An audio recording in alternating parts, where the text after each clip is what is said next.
안녕하세요, 여러분. 오늘은 사무엘상 17장 45절 말씀을 함께 묵상해 볼까요? 혹시 다윗과 골리앗 이야기 다들 아시죠? 거대한 골리앗 앞에선 다윗, 과연 무엇을 믿고 나아갔을까요? 사무엘상 17장 45절을 보면 이렇게 나와요.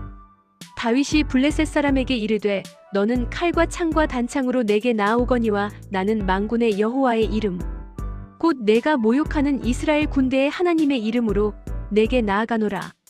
다윗은 단순히 칼과 창이 아닌 만군의 여호와 하나님의 이름으로 골리앗에게 나아갔다는 것을 알 수 있습니다.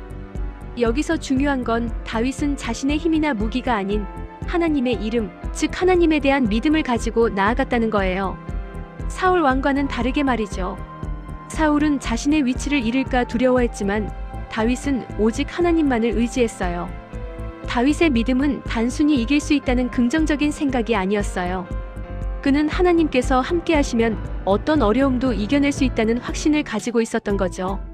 마치 우리가 힘든 일을 겪을 때 혼자가 아니야, 하나님이 함께 하셔라고 믿는 것처럼요.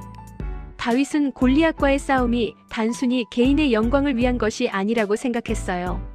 하나님의 이름을 높이고 온 세상에 하나님의 능력을 알리는 중요한 일이라고 믿었던 거죠. 우리가 하는 모든 일도 마찬가지 아닐까요? 작은 일이라도 하나님의 영광을 위해 할 수 있다면 그 의미는 정말 커지는 것 같아요. 다윗은 전쟁의 승패가 사람의 힘이 아닌 하나님의 손에 달려있다는 것을 분명히 알고 있었어요. 그래서 그는 골리앗에게 당당하게 선포합니다. 전쟁은 여호와께 속한 것이다. 라고요. 우리도 삶 속에서 어려움을 만날 때 이 문제는 하나님께 맡깁니다. 라고 기도할 수 있겠죠. 하나님께서는 사무엘상 16장 7절에서 나는 외모를 보지 않고 중심을 본다고 말씀하셨어요. 다윗은 아버지에게 인정받지 못하고 양을 치던 어린 목동이었지만 하나님께서는 그의 중심을 보시고 선택하셨어요. 우리도 겉모습에 좌우되지 않고 하나님께서 주신 재능과 마음으로 세상을 섬길 수 있기를 바랍니다. 다윗과 골리앗 이야기는 우리에게 작은 자도 믿음으로 큰 승리를 이룰 수 있다는 희망을 줍니다. 하나님의 도우심을 믿고 나아갈 때 우리는 어떤 어려움도 극복할 수 있다는 것을 기억해야 해요.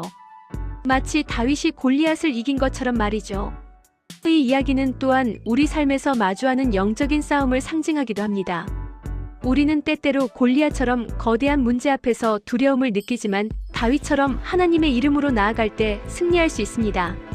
세상에는 여전히 많은 골리앗들이 존재합니다. 하지만 우리에게는 다윗과 같은 믿음이 필요합니다. 세상을 두려워하지 말고 하나님의 이름으로 담대하게 나아가는 우리